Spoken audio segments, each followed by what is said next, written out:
Hello, everybody, and welcome to another Saturday Simple Saltwater live stream. I know it's been a while since we've done one of these, but back by viewer demand is the series. We've got, of course, my buddy, pal, and co host Chattanooga Ed with us as our beginner into saltwater. Of course, our expert on the panel, Mike from Fish Tank Barn. Always glad to have you here, buddy. Good evening. Uh, Yep, happy to be here. It's been a minute, but good to be back.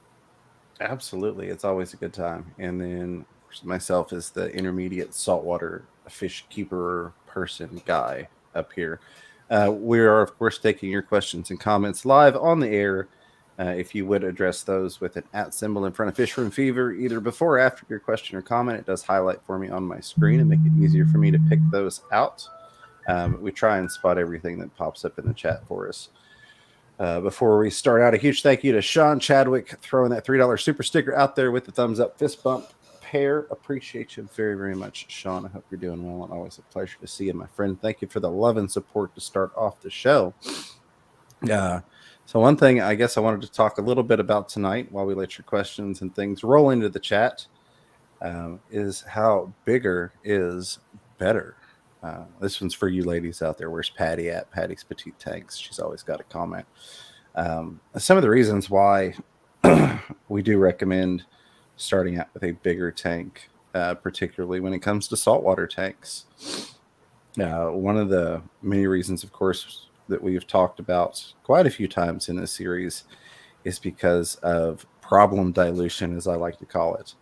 An example being if you've got a 20 gallon versus a 60 gallon versus a 120 gallon, a problem could be fatal to a tank. Say if you overfeed or you put too much of a mineral in there or some type of additive, and you screw things up because it happens. Most beginners end up doing something wrong. We've all made mistakes. But it's a lot easier to come back from that. What could be fatal in a 20 gallon in a 60 or a 90, it might just mean you need to do a decent water change. And in a 120, 150 might not be an issue whatsoever because you've got the water volume to disperse whatever the issue is that you've added to the tank. Yeah, you've got more margin for error for sure. Where it's just if you got a small tank, even just with salinity. I mean, if you put the wrong amount of water in, next thing you know, corals are gone. So Absolutely, there are a lot, like you said, the salinity. I've seen it happen from feedings. You throw off your water parameters because you feed too much. All sorts of different things when especially if you're new to all the different additives and things that you can get into in the saltwater world with corals and things like that. It's really easy to make a mistake when you're dealing in small quantities, where maybe you were supposed to do a milliliter and you did 10 milliliters, something of that nature. You just read something wrong or multiplied an amount out incorrectly, which tends to happen. Those mistakes are much less likely to be fatal the larger the volume of water is. yeah, for sure. I mean, one thing is since we're talking about additives, I mean, one good rule of thumb, that I was taught back in the day was to don't add anything that you can't test for. So if you're adding, we're going to make up something like strontium, right, which is one of the elements that you can buy. If you don't have a good strontium test kit, don't go playing with it, right? Kind of the same Yeah. as the freshwater where you go playing with parameters, right? Don't go chasing pH. I actually saw a pond video on TikTok where, like, the guy's like, "Oh, the KH was low." He in Michigan, and it was in Michigan. He's like, "Oh, he added buffer to it." I'm like, "Why are you?" It was a professional pond guy. I'm like, "Why are you messing with it?" Yeah. There's fixing problems is always great, but trying to redirect the flow of nature, if you will, that's one of those things that I don't recommend. Same as you, chasing pH and other numbers. Chasing numbers in general is typically a bad idea unless it's trying to get something fixed that you've broken or that nature has broken. Right. In I an mean, since instance. you're starting with RO, I mean, the only number you should chase to start with is, obviously the main, ammonia, nitrate. But other than that, it's TDS for your um, RO unit. Yeah, and then of course your salinity. Those are the only Yep. things that you really should be worried about to start with. The Zen Ginger, thank you so much for the $20 super chat. I really do appreciate it.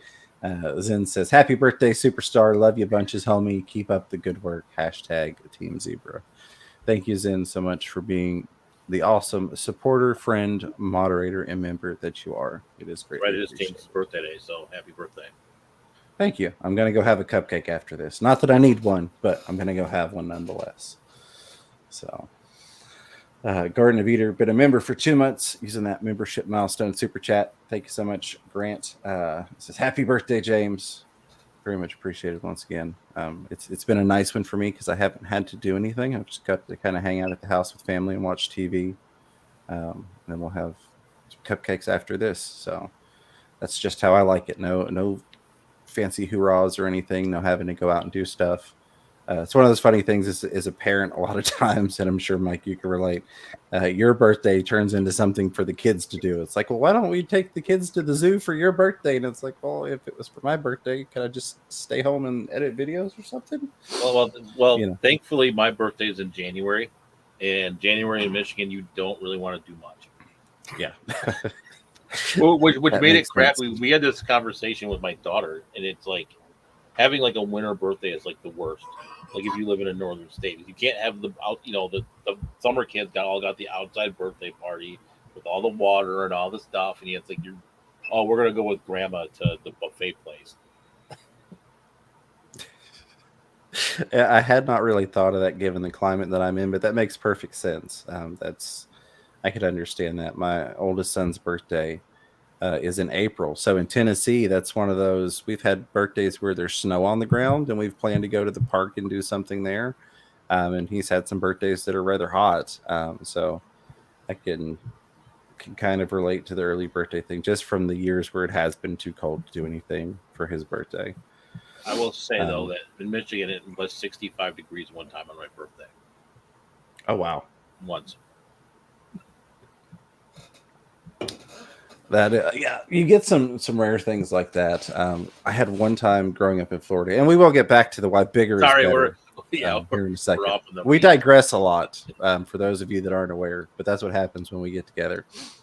Yeah, I did have one Christmas. It was one of my first Christmases that I was kind of cognizant. But my thought process at the time as a small child was Christmas means snow. Well, in Jacksonville, Florida, that's not what it means. But it did snow that one year. So the next year, my parents could not convince me that there was not going to be snow on Christmas. Of course, there wasn't. Yeah, but a huge thank you, T-Bone's Fishies, Rebecca Jackson, and all of you all for the birthday wishes and hanging out with us here today. Another thing to consider in terms of why bigger is better is for things that you would also think of in freshwater aquascaping. You get a lot more options to do a lot more things in terms of how you set up your tank, how you build rock work, how you set things up for the integration of corals down the line, if you've got more space in there. I mean, you can do beautiful nano tanks, don't get me wrong. There are people that do them really, really well.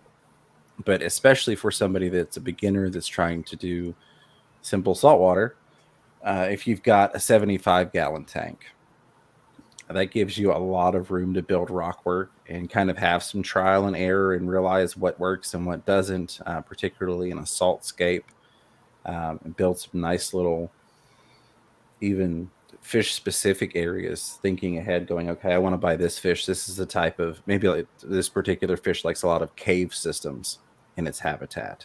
You get more room to do stuff like that in a larger environment. And plus, some of the fish, it's better to, like you say, if you're doing like tangs or angelfish, it's better to have those in a large, those need a 6-foot tank anyway. Yeah. Just due to their energy levels, size, etc.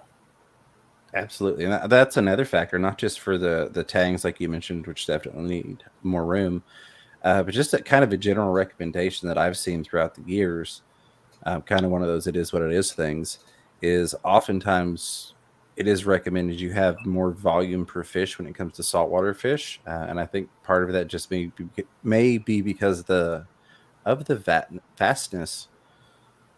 Words are hard. We're going to start over. Some of that may just be because of the vastness of the ocean and the fact that these fish are used to environments that have large quantities of room for them to live in. So a lot of times you see people recommend, okay, well, you want 10 gallons of water per fish. which is something that, particularly in freshwater, like this community tank you see behind me, that some people would call overstocked, is something I tend to stray away from. Even though I do overstock a lot in freshwater, I tend to give a lot more water volume per fish when it comes to saltwater. And so having that larger tank does give you room to have more fish in it, because who wants to have, especially if you're just starting out, you're excited about the hobby, you're excited about that thought of getting these beautiful saltwater fish, because typically they're more colorful than what you find in most freshwater. And then you get started and you're like, oh, well, I can only have these 2 fish in my tank. And that's not where most people stick to. They go, well, I can add some more in there. I can cram 10 of these chromis in this, 20-gallon tank here. I've never done that. Right? Exactly. So having that bigger tank allows you to do those things that we would never do as hobbyists. In an appropriate amount of water, unless you play with different criteria and different ideas and different stocking, along with, again, that aquascaping that you're doing in there, that rock work and things. You have like 6,000 sumps. Yeah.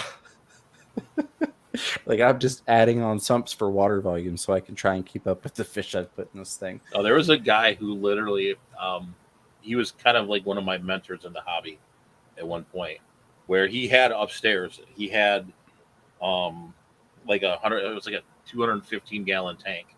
It was a beautiful tank. And then he literally had, like, in his basement, he had one of these like kind of like dark, old school, dingy sort of basements. I think he almost had to like climb a ladder to get down it, I think. I'm trying to remember right. Oh, wow. No, it did. It had stairs, but it was like really rickety old stairs. But it literally had like 4 150-gallon Rubbermaid containers in his basements as the sump. Wow. Well, that's pretty cool. That is, and I'm not against that, but it's just, I find it's easier, I think we could all agree, to try and plan something out ahead of time than trying to catch up to what we've gotten ourselves into. And I think a lot of times we end up doing that in the hobby. I know I've done it myself. We get ourselves into something and we're like, okay, I got to build or buy something to get myself out of this mess, because this wasn't the plan and it's kind of escalated beyond where I was. Or get rid of something. I'm kind of at that place with the barn Yep. right now. I've been taking some tanks down, just so it's like I have tanks in spots that I can't really reach them, and it's like, okay, we need to change it up a little. Yeah, I can definitely relate to that. While I do miss having a lot of the projects going that I had going, and I'm looking forward to getting them fired back up. I don't miss the hassle that it was to have almost 100 tanks in a single wide spread throughout multiple rooms. So I think having kind of a singular location will help. It will still be more work than what I'm doing now. So it's a give and take for me. I'm enjoying less tanks, but at the same time, I miss some of the projects that I had going. Our buddy here, my buddy, pal, and co-host and best friend I got in the world here, Chattanooga Ed, throwing a $20 super chat out there to say happy birthday with a pretty pink unicorn on top.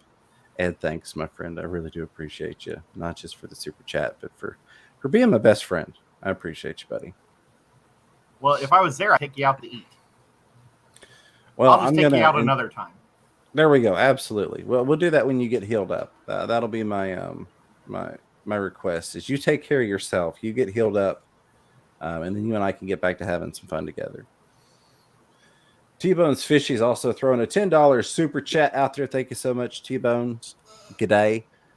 Says, long time no see. It's been a while, James. Happy birthday, mate. Very much appreciated, T-Bone. I feel like I do see you, though. I feel like I see you often in here with the g'day, because you're one of those people I can depend on. When you come in here, you highlight my name and you say g'day, so I read it. I thank you. I know you've been around for a long time supporting the channel, so I appreciate that continued love and support, my friend, and I hope you were doing awesome today. I like your Aussie accent. It's like Southern Aussie. There you go. Absolutely. We do what we can, and that's all we can do, right? Yep. I could do British, but that was a long time ago. I don't. Yeah. Yeah, I'm not nearly as good on the accents as I once was.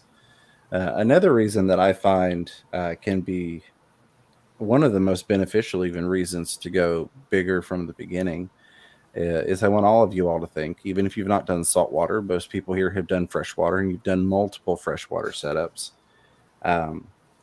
Take into consideration your freshwater tanks and how you progressed in the hobby.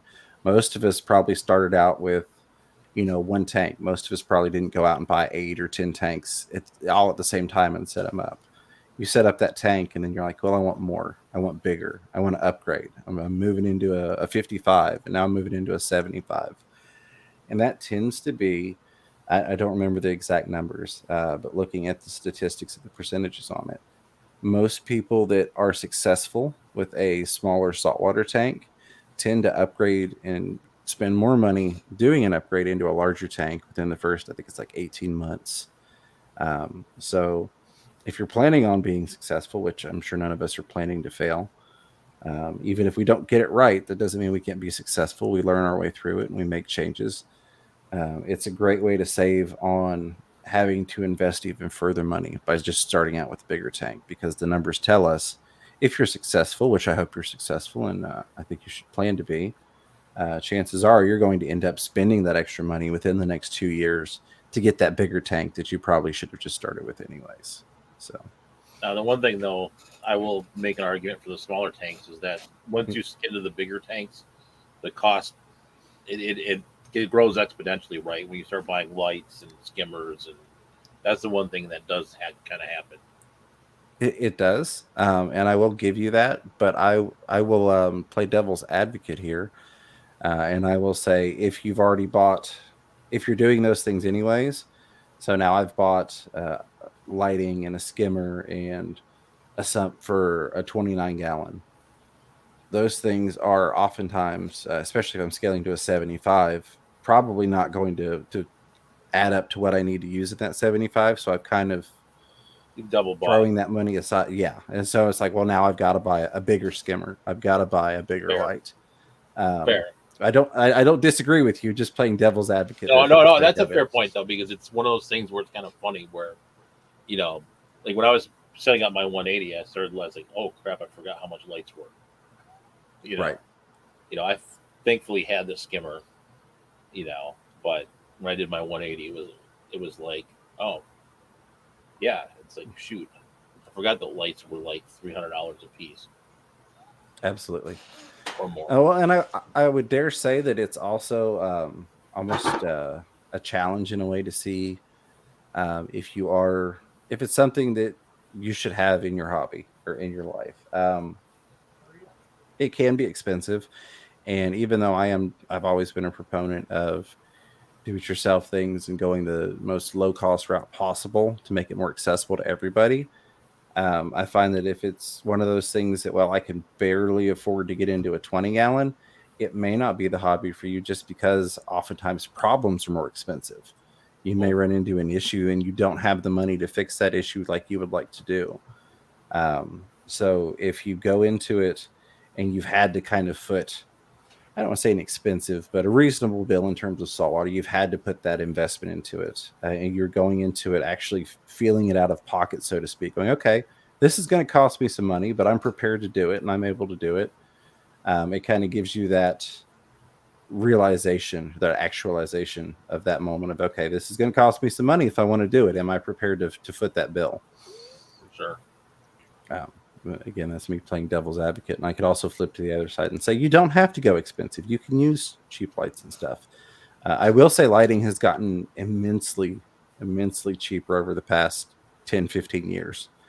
I mean, yes, there are still very expensive lights out there, but it's not a necessity to spend $2,100 on a light for a reef tank. Whereas, the last reef light I bought a decade plus ago when I was real big into saltwater, that was a $2,400 light, for the 220 gallon I have. And it was the metal halides and all the T5s and the giant ballast. And it cost a couple $100 a month just in electricity to run the darn thing, at least in my location.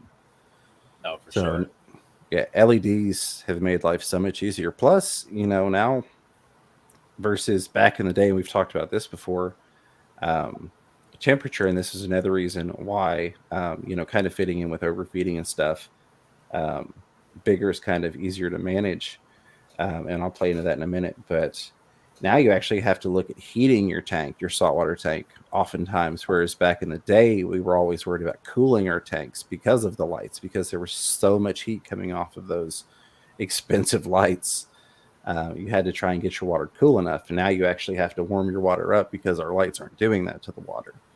But temperature variances is another big factor. I have found, and I've seen a lot of people that I think would agree, that temperature swings in salt water can be a lot more harmful than temperature swings in fresh water.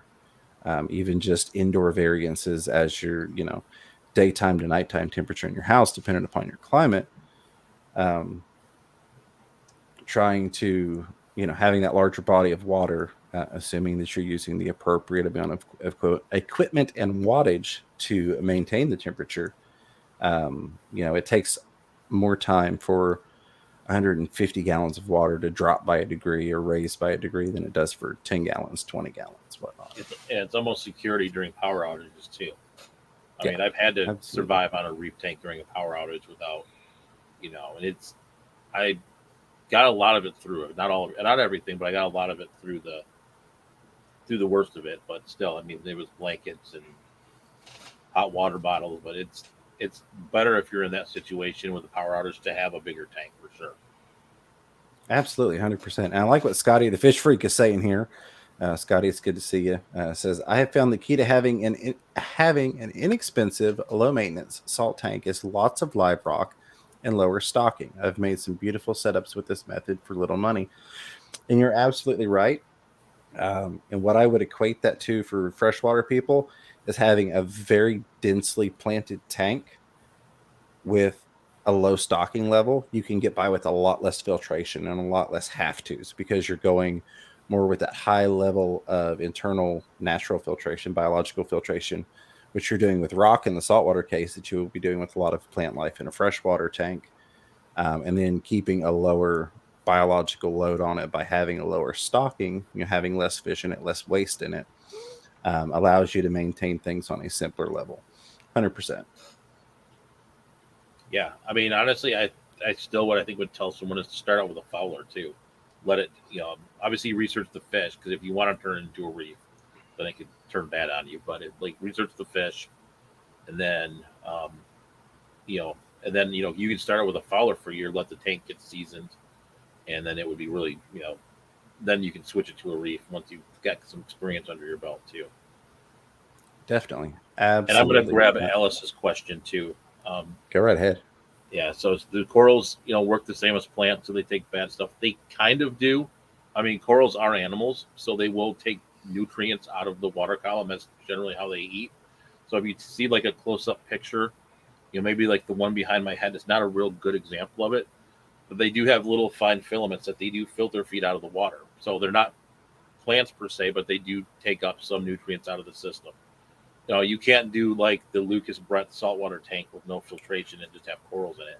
That doesn't work. But they do take up nutrients out of the water column. They do. I feel like the best way to describe it would be yes, but no. Like you said, they do have a lot of things they soak up out of the water, but it's not necessarily the harmful things. And it's almost the opposite with corals. Whereas we'll put plants into a biological environment that has harmful things so that they can soak some of that up. With your corals, typically you're wanting to keep the water that they're getting to absorb as clean as possible because those harmful things can oftentimes, especially when you get into some of the stony corals or the hard corals, hurt those corals a lot quicker than even your fish. Smaller amounts of harmful things in the water can tend to kill off your corals relatively quick, where you might not even see any effects in a fish at certain levels. So yes, they do absorb stuff out of the water, and they will definitely absorb some bad stuff out of the water, but it's one of those tendencies to where you almost want to go the opposite direction of making sure that none of that bad stuff gets to your corals because they can be so delicate. And it's not, for lack of better terminology, it's not a good digestive process for them to be pulling bad stuff out of the water like it is your plants. Yeah, because a coral is actually an animal. It's not a plant, right? So it's got a different biological structure to it. So pulling up bad things is like you eating, bad Taco Bell, right? Yeah, Absolutely. No, and that's a great question, Alice. I'm glad you've asked that because we have kind of, or at least I have in the past, kind of equated the care level with going into coral is, doing a planted tank. So I'm glad you asked that. And I want to say congratulations, Matthew. Matthew said, hey, 3 nights in a row, because we've done a show Thursday, Friday, and now Saturday here on the channel. I know that's crazy. We haven't had that much action on here in a long time. But it says, I won a free tank on the Smallscape giveaway this morning. It was on a live stream. Nice. I did not get to see that stream, but congratulations, Matthew. I'm glad you got that, and that is awesome. I'm super happy to hear that it was somebody we know that won that thing. Yeah, That's super awesome. I don't remember what I was doing. I think I was out moving fish tanks around. That's usually the way it works. See, Sky Dancer saying happy birthday. Sky Dancer, thank you so very, very much for that. Appreciate all the birthday wishes from all of you all. Scotty, the fish freak, says I currently have a 40 full of very old live rock, macroalgae, snails, and crabs, and a yellow watchman goby. The tank has 2 power heads, and that's it. I top off and never do water changes. So yeah, you could definitely do. Let me preface this with when I say low end, I don't mean in quality. I mean in terms of technological additives to a setup. Something on the lower end of a setup like that, and not having to go super high tech with the thing. And that's, I've done quite a few of those, and I will tell you, a lot of the diehard saltwater hobbyists, a lot of the higher end hobbyists lose their freaking minds when they hear about stuff like that, because there are these people that have these thousands upon thousands of dollars setups. They're like, you can't be a true saltwater hobbyist with, and I was like, well, you do you and I'll do me. As long as everything's happy and healthy in a tank, I think that's the goal we should be going for here. Yeah, but once you learn from those, what you can learn from those people is the principle of why they're using what they're using. And then if you want to do a different solution, you at least know where they're coming from and what they're, like say you want to do a DIY light, right? Yeah. For example. No, and I think that's a very good point. That is very valid. It's nice to understand the principles of the thing before you try. And I think oftentimes that's why we have some of these, not just in saltwater, but beginners lists, like lists of compatible fish, lists of basic guidelines for fish keeping, because it's good to have at least a set of ground rules to start from. If you've got a framework that you can look at and say, well, okay, this is kind of a basics, and then you understand the why, like you said, then as you gain that expertise, you can move into, well, I know it says I technically shouldn't do this, but I know why it says I shouldn't do this, and I can go around that issue and avoid that why by doing it this way instead. Or yeah, maybe these 2 fish I can do compatibly because they're on a non-compatibility list because most people put them in a smaller tank, and I'm doing a 200 gallon, so they both have space, or they both have their areas, or things of that nature. Right. So yeah, that's very valuable. Yeah, I mean, one of the things though too is saltwater. It's sort of like the last frontier in a lot of ways, where there's people, over the years have broken some of the rules too. Yeah, like you can't keep angelfish with, like, say, let me use one. One of them was butterfly fish with corals. There have been some people out there that have had success with certain butterfly fish species with corals. So, absolutely. And it's, one of those things that, again, we understand why there's a basic, hey, you shouldn't do that. But it is always nice when people are able to make it work. But then, like I always preface with, hey, I did get this to work. I may not necessarily recommend it, but I will say it is a possibility. Here's the framework around how I made it a viable setup.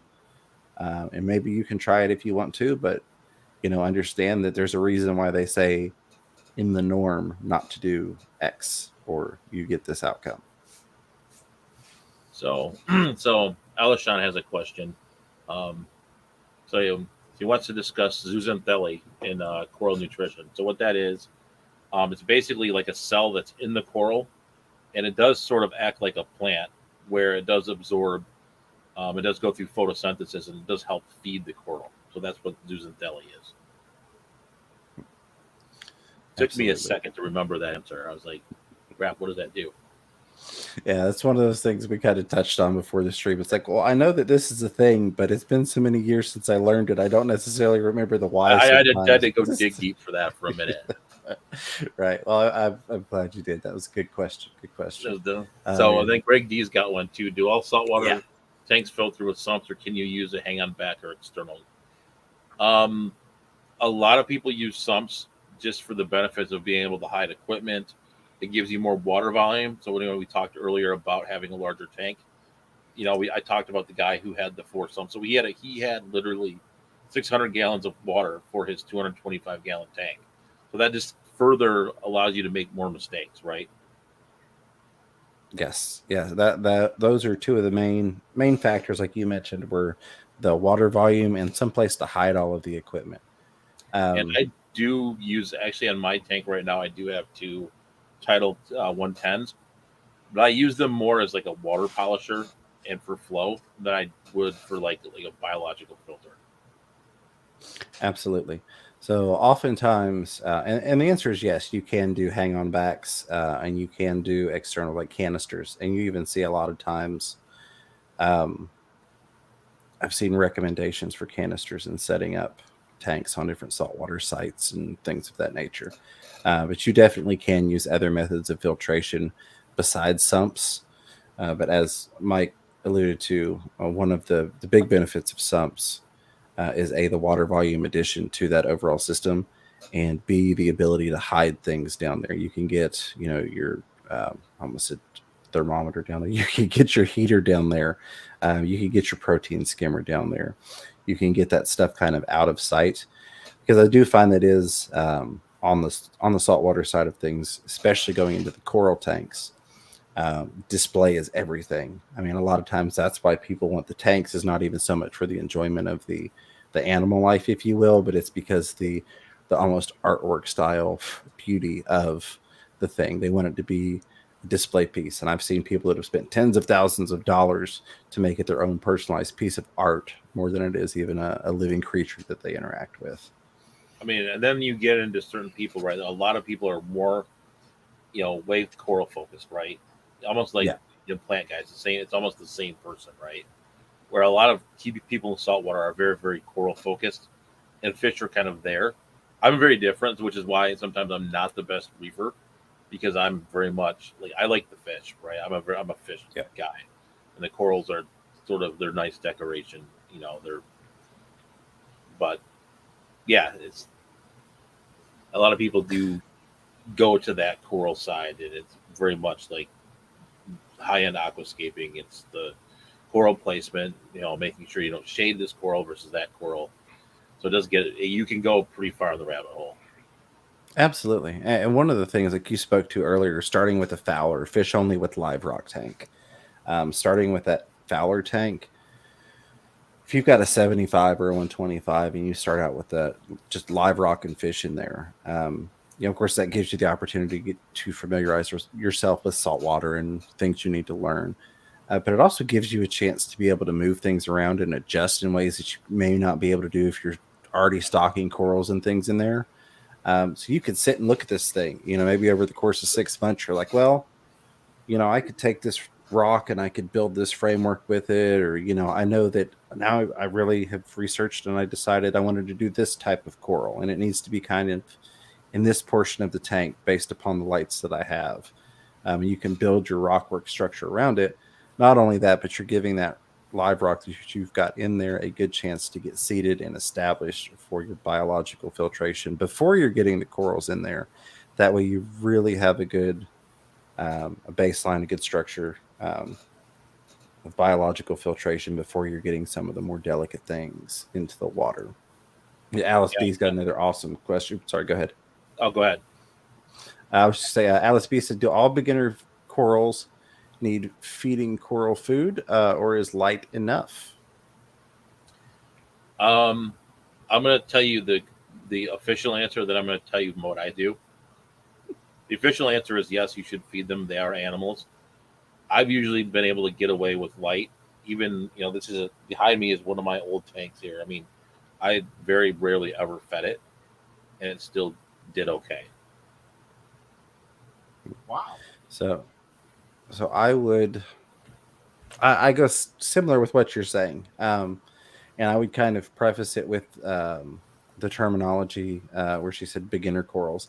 I would say anything that I would deem as a beginner coral is something that you could get by with that method where you don't have to feed it. If it's something that is going to require feeding to live and could not um, live off of lighting and photosynthesis growth alone, I wouldn't necessarily classify it as a beginner because you do kind of need to have some knowledge if you're getting into feeding corals and understanding, okay, do I need to turn the power head off or does it need the high flow for feeding? How am I feeding it? What am I feeding it? How much am I feeding it? What impact is that having on my water parameters? Yeah. Versus going, okay, I could throw some green star polyps in here, or some pulsing zinnia, and just let it go off a light. And I could feed it every once in a while, but I don't have to stress over figuring out the exact way to do it right off the bat. And kind of use that as a learning process. Use it as a learning curve. Go, okay, well, I figured out how to feed corals based on these easier corals that I can feed, but still thrive just via the the photosynthesis, and then move up from there into the heart of the, I won't say harder, but the more demanding corals. Yeah, I mean there is a class of coral out there called non-photosynthetic.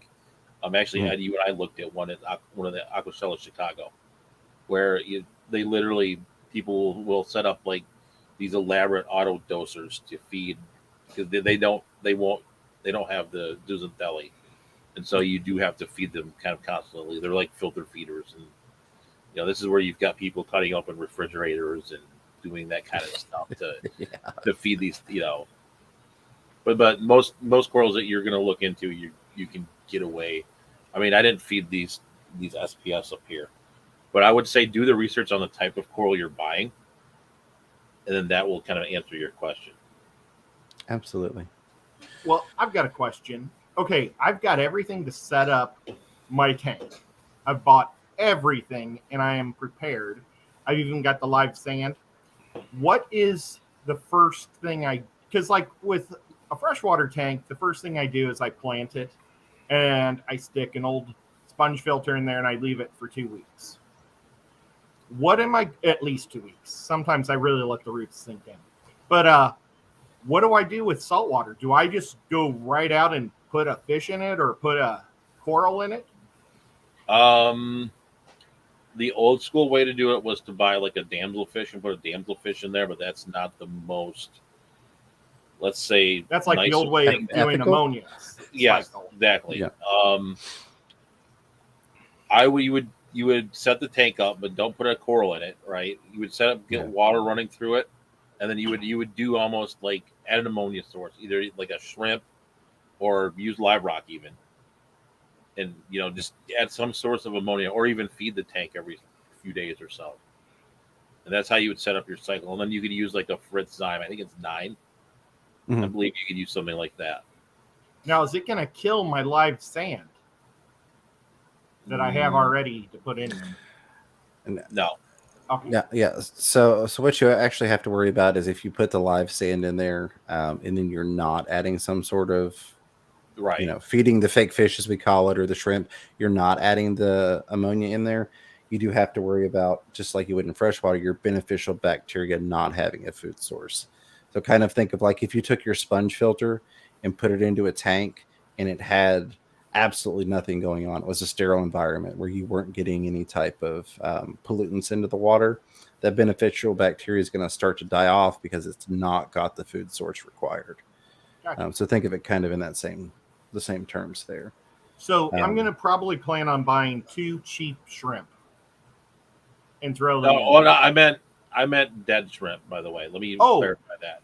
I meant like go to the grocery store and buy like a shrimp, like a frozen shrimp, not like How about a couple of jumbo frozen krill? that would work too. Okay, I got those. Sorry, I was not clear on that, so I apologize. it sounds funny for a system that we especially are trying to get things so pure in, and create such a quote unquote fragile environment. That we start out with so nasty. Well, we want something to rot in your tank first, and we'll make Right. it pristine later. But that's pretty much what we're doing. Well, I mean, that's what the old school live rock was, because he would come, you Yeah. have it shipped in, and some of it would die, and that's kind of what I think Scotty, the fish freak, was talking about. Using live rock. That was part of it. Is like you have some stuff die in the live rock. That's just what happens. Now, And then, I'm sorry. Am I going to have to fight a lot of algae at first? you'll go through some cyanal bloom, and then dinoflagellates. I'm sorry. So there'll be like a brown kind of like something on your sand. Those will generally go away in a couple weeks, and then um, it just depends on your system. I always go through like a cyanal phase. So, and then Scotty came up with another question or another comment. Um, he's had many damsels, and he's hated every one of them. Yes, damsels um, are generally, there's some cool ones out there now. I think there's some better ones than there used to be, but a lot of them are the devil. They're almost like Dovi. Like, think of it in that way for a freshwater person. They have the aggression level of a Dovi, but they're about that long. Yeah. I just would plan almost, on. Oh, sorry. Go ahead. I was just, I didn't mean to interrupt you. I was just saying I would almost look more at like a green chromis. They're, like you said, those damsels are nasty in a little package. Oh, and then Sorry, the thing go is for it. all the reef fish, when you're going to net fish out, they're actually harder to catch than like the freshwater fish, because they're programmed. And if you look at the National Geographic guy swimming around the coral reef, right? Those fish are all programmed. Once a predator comes, which is your net, they're programmed to dive into the rocks. That's what they do. Like a freshwater rainbow fish will just swim around stupidly until you catch it, right? Yeah. But like, the saltwater fish, they're programmed. So something's coming to get me, I'm down. Like, so you literally have to tear your tank apart to get the fish out. I just want to have 2 clownfish for the first year. That's a good plan. I think you're doing a smaller tank, if I remember correctly. It's a 50 cylinder or column tank. Okay, yeah. Well, then your sump is, you've got a good sized sump going on it as well, don't you? Oh, actually, I'm not going to hook that sump up. I'm going to hook up HOB. Okay. Hang off the back. Gotcha. That's right. Your sump is for a different project. Sorry. Yep. I'm going to have 2 power heads, one at the top and one at the bottom. And then I've added an extra foot to the length of the pipe for the HOB, so it'll get all the way to the bottom and then have a break at the top too. Nice. Yeah. Very well thought out. Yeah. Alashon makes a good point here too about, you can seed it. I mean, the nitrogen cycle in a saltwater tank, it's literally the same thing that you know in freshwater. So you can take a sand from someone's tank. You could even use a sponge filter if you wanted to. Put a sponge filter from someone's tank, and you could do the same seeding process. From somebody's saltwater tank? Yeah. I could take a sponge filter, put it in my saltwater tank, take it to the Triple Crown, give it to you, and that would help seed your tank. Oh, wow. That's awesome. So it's the same nitrogen cycle. It's, I think the bacteria species is different, but it's the same cycle. And I actually do agree with Select Pet on this next point too. Is I kind of like going. I have a certain. Usually when I do a tank, I do a certain order of fish. I start with green chromis, then it's the clownfish, and then once I've kind of got those 2 fish established, then I go into the rest of my other. And I usually run bigger saltwater tanks, so then I go on to my other fish from there. But yeah, clownfish are a good way to go, especially now that they're captive bred, like he says. Back in the day, nothing was captive bred, but now, thankfully, a lot more things are becoming captive bred. Now, I've bought like that purple rock and built it up, so it's going to be kind of like a column that kind of looks like a coral already. It's like got holes and stuff, and then it's got I can't use my left arm, like some antlers coming up out of it. Yeah. Well, they have a new piece that's super flat. So I bought that, and I was going to put it on the back of the glass and actually silicone it to the back of the glass and also put 1 or 2 corals on that just to give it depth. Is that all right to silicone for saltwater fish? Yeah, silicone's fine. I mean, I wouldn't silicone it with the fish in it, obviously, for a lot of reasons. But, if you do it beforehand, silicone's fine. Awesome. Well, I might just let it cure, right? So it doesn't smell, As soon as I can walk downstairs, I'm going to do that. Very cool. I think it's going to be awesome to see your tank once it gets up and running. Don't rush yourself and don't hurt yourself, Ed, is what I want to stress there, though. Yeah. Select Pet. Oh, sorry, go ahead. Go ahead. Select Pet said, do skunk cleaners and fire shrimp get along? I honestly don't remember. I'm going to divert that one over to our expert on the panel, Fish Tank Barn. A skunk cleaner, is that like the cleaner wrasse, or is that? I was thinking that there was a skunk cleaner shrimp, but I may be wrong there. It's been a lot of time since I've kind of really messed with the saltwater shrimp. Yeah, I that's not something I've messed with a lot. Generally, most of the shrimps will get along with each other. The common ones, not like the crazy what's that shrimp called? Like pistol shrimps and the stuff break the glass. I forgot their name. Drawing a blank on their name, but like the normal not crazy aggressive shrimp. But if you get normal I think that's a skunk cleaner shrimp. Okay. Yeah. Yep. Yeah. There was a fire shrimp. Was the other one? I'll look that one up here. Yeah, I think those would get along fine. I believe so. Yeah, I believe so too. Ooh, they're neat looking too. I think that's some good choices of some neat looking shrimps. Yeah, I think those. Yeah, I don't recall anything. I just kind of popped them both up here. I don't recall anything about either one of them, especially the fire shrimp. They would say you couldn't do them. Like you said, there are some different types of shrimp you do want to avoid. That's what I was thinking of. I was just mantis shrimp.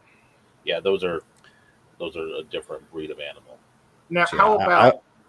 Sorry. Oh, yeah, that's fine. I was just going to quickly say I would kind of compare that to mixing blue leg hermits and red leg hermits. A lot of the cleanup crew stuff is compatible with each other, even in varieties of the different species. Most of that stuff gets along. Now, is it a pistol shrimp and some type of a garter goby or something, or? Yeah, there's a pistol shrimp. I think it's a pistol shrimp, and there's a shrimp goby, and they kind of have a symbiotic relationship. Yeah, those guys are pretty neat too. Much like a clownfish or an anemone. I think the goby actually feeds the shrimp, if I remember correctly. Oh wow! They'll share the same hole. They'll dig a hole in the sand, and then they'll share the same hole in the sand. My fish store has those at Aquatic Aesthetics. He sells those pairs. Yeah, and they'll kind of communicate and look out for each other. So if one's working in the tunnel, the other one will kind of stand watch. You'll see that fish kind of keeping watch for any predators while the shrimp is working on digging out the tunnel and burrowing, and will alert, and they both dart back in the hole and hide together. It's really, really cool if you've never watched a pair do their thing. It's an awesome thing to observe. Zen Ginger had a question. Says, does live rock or sand stay live without oxygen, or is it like beneficial bacteria? No, it'll die off. Yeah. It'll How long does it have? 'Cause it comes in a plastic bag. Seachem, I think, or you'll have some die off even when they send it to you. A lot of times what they used to do, and I don't know if they still do, is they wrap it in a wet paper towel. And then, because you want to keep it wet, just like your sponge filter, right? If I pull the sponge filter out of one of my tanks, as soon as it dries out, you've kind of lost your bacteria, right? The same thing. Yeah. And when it comes to your live sand, I've not done any scientific microscopic experiments whatsoever. But my theory, at least in my mind, that fits with it, is that you are definitely getting some dead stuff in those bags that have sat on the shelves for months and months and months. But that kind of equates to you're throwing the dead shrimp in the tank. You're putting something in there that is going to start the process of, okay, there's nutrients that need to be absorbed by an outside factor, i.e., your beneficial bacteria. So that beneficial bacteria develops because that existence of a food source is there. Is the way that I tend to look at that stuff. Let's see. Alice, there it is. Alice B had another question for us. Says, I had a guy at the LFS saltwater store say I could start the cycle with a basic coral, but I don't know about that. I mean, I think you could, but that's not Yeah, Maybe does it have to die? I mean, the coral would put like ammonia into the water. I mean, like I said, it's an animal. It's probably covered in beneficial bacteria too. Yeah, I mean the frag plug will have beneficial bacteria on it. I mean, you could. Yeah. Maybe if it was on a big rock too. Yeah, I mean you could. Yeah. Yeah. So I guess it's one of those. Is it doable? Yes, at least in theory. Anyways, it should work. Is it recommended? Probably not. I mean, I did look at something. Go ahead. Sorry. I was just say you could probably, you could start up a brand new tank and throw my favorite example, some green star polyps or some pulsing zinnia in there, and it would probably make it because that stuff's almost like the weeds of saltwater. It's really hardy stuff. And part of it's probably not going to make it, or it's going to have some issues. It's going to cause some die off. It's going to cause that cycle. But it's not necessarily what I would recommend. It's kind of like how much do we want to kill off of this thing in order to make it work right? But yeah, I mean, one of the things I had somebody send me this a while ago. It's from Bulk Reef Supply. It was a video, and it was about the Fast Start Reef Tank. It was pretty interesting, actually. It was, and one of the things that was in there, I remember, was literally get as many corals as you can in it. Going back to that question, but that's not something like I would say for a beginner to do. Yeah, I mean, it's if you're gonna do it, you really need to know processes and have like not just the experience of learning, like reading up on stuff, but having that firsthand experience really factors in those situations. Because if you do have something go wrong, you're more likely to recognize something going wrong sooner versus later, and B, you're probably more adept to dealing with that issue because you've either had experience with it, or you've had that buddy that has experience with it, or you've talked about it in a club, or things of that nature. I would say, I mean, I wouldn't even, I read it as like I wouldn't do it because I just wouldn't be comfortable. If I maybe had one tank, I could try it, but with the number of tanks I have out there in the barn, it's just like I don't know if I want to, I don't know if I would catch it all the time either. So that's not something I would do. But that was something that was one of the things. I guess if you put a bunch of corals in there, you could do that. But again, that's not recommended for the scope of this. I think where we're at. Yeah, I absolutely agree with that. Let me pull my chat back up here. We had a couple more questions, or at least one more question anyways. Let's see, Alice B.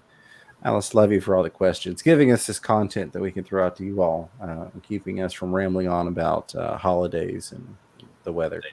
Alice says, I have a 31 gallon that I want to have 2 clownfish in. Can I also add a cleaner shrimp and a royal grama, or will it be overstocked?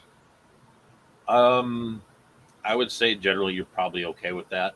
I mean, without knowing your sump situation, your filter situation, generally I think you'd be okay with that. I mean, none of those are extremely big fish.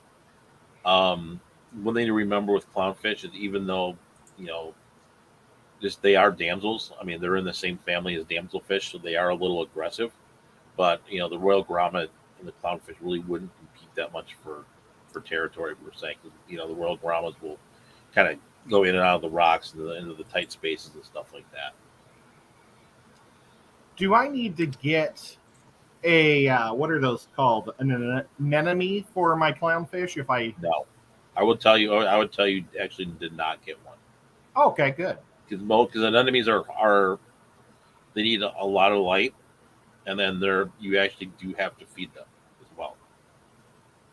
So, I mean, it's not the first thing I would get. I would wait maybe for a year or two before getting an anemone. Will anemones get along with the coral? No, I mean they tend to. Anemones have like a foot on them, Yeah. and they tend to move around a lot. Like where you put an anemone may not where it wants to be, Right. and so it'll move and put itself where it wants, and where it wants might be where the coral is for one. Yeah. And they are known to, I believe they're known to sting corals as well. Oh man. And Jerks. so, I mean, corals can sting each other as well. It's called allelopathy. And the corals, if you put certain types of corals close to each other, I mean, they will fight. I mean, there's videos out there you can look up on YouTube or wherever where they send their little stingers over each side. You know, they. So Yeah, it's really interesting stuff to watch. The little bio warfare that they have going on for turf so that they can grow out. Mhm. And Alice did say that says, yeah, I have a sump, probably 10 to 15 gallons, maybe. So yeah, you'll be fine then. Yeah, absolutely. Crown Tail Half Moon, thank you so much for the birthday wishes. Very much appreciated. And then I saw Zen had a question. The Zen Ginger says, say I had a 75-gallon saltwater tank, lightly stocked because it already freaks me out a bit. Can you estimate how often I'd have to change water and how long I could go after that before it's an issue?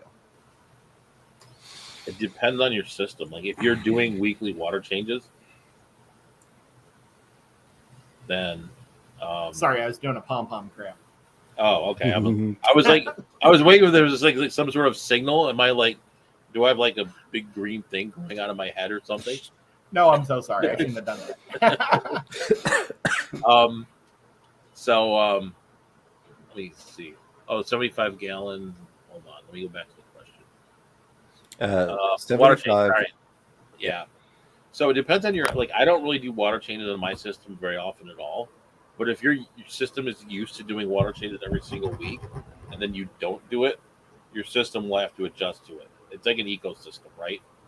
You know, if you go back to your planet aquarium, your planet freshwater aquarium system, I mean, it's how you treat your ecosystem. Your ecosystem is used to how it's being treated.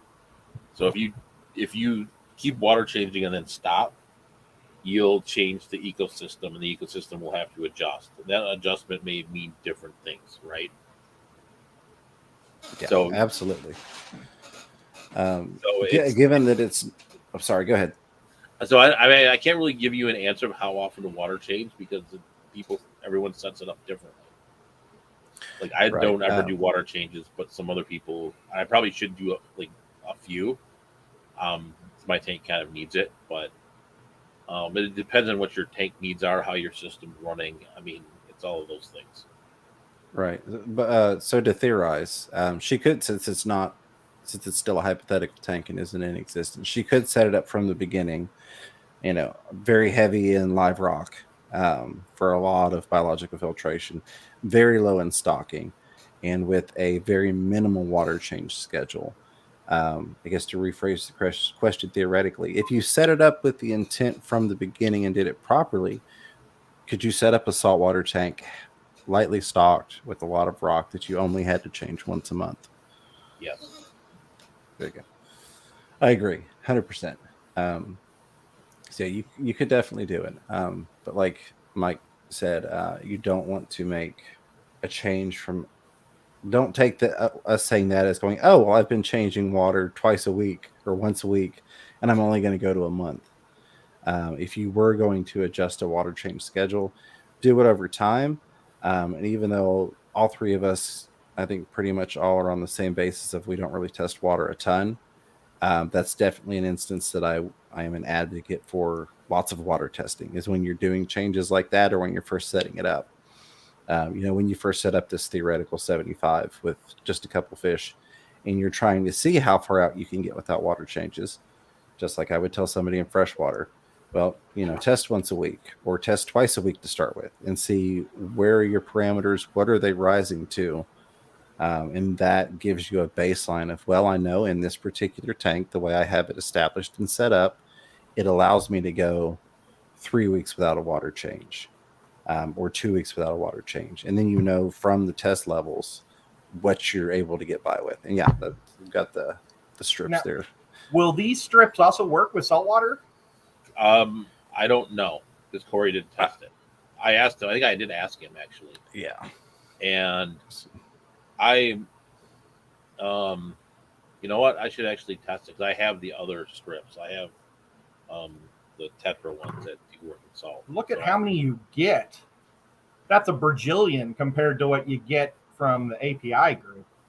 Yeah, I think I have the Tetra ones that work with salt. I'll have to, I'll have to test and see because that'd be a good thing to know. Absolutely. He didn't test it, very so good he question. thinks they'll work. I think he said he thinks they'll work, but he doesn't know because they were made for fresh water. This episode is not sponsored by the Aquarium Co-op, but we appreciate them. Absolutely. Yeah, I was gonna wear my co-op shirt today, but I have the green screen, so I would be like, that's my issue I've run into is they sent me a shirt, which shout out to Aquarium Co-op, hashtag not sponsored, but we appreciate all the love and support. But it's the co-op green tie-dye they sent me, and I'm like, yeah, with I've got the green same one. screen, Yeah, it's definitely the same one. Yeah, I was going to do that, but look, I'm starting to bleed again. Oh, boy, I got a lot of blood coming out now. And I didn't want to mess up my T-shirt. As soon as this is over, I'm going to clean myself up and lay down again. well, it is almost over, but I do want to take one more question here from the awesome Alice B, who says, should I add cleaner shrimp before fish or fish first? Sorry, I was. Do you recommend adding the cleaner shrimp before the fish go in, or putting fish in before the cleaner shrimp? I would do the fish first,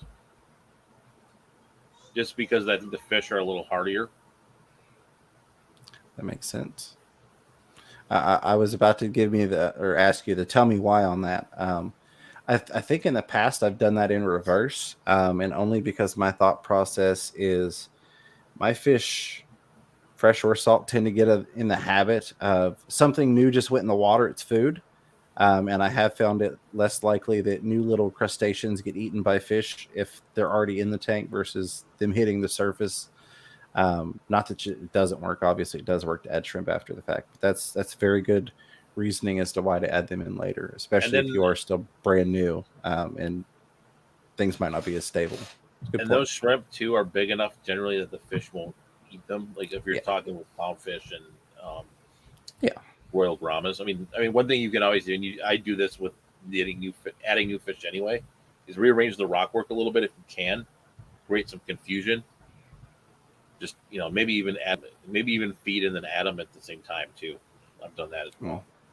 Or as bad as it sounds, terrorize them a little bit. Not a lot. Just take the handle of a net or a net and kind of swoosh it around in there so that they're on the defensive versus the offensive, and then add what you need in there. That way they're not necessarily so much in hunting mode as they are fleeing mode. Yeah. I kind of did that with some. They're not saltwater fish, but saltwater fish and African cichlids temperament are actually a lot alike. And I got a bunch of new yellow labs from a buddy of mine, and I kind of did that. I kind of fed them and threw the yellow labs in at the same time, kind of messed with them a little bit. Did you guys just see what Select Pet just said real quick? I do see that. It says, I've been told most fish won't eat cleaner shrimp, identified by the white antennas because the fish know how beneficial they are. I was not aware of that. I've not heard that, but that doesn't mean it's not. Yeah, exactly. That's very interesting, and that may very well be the case.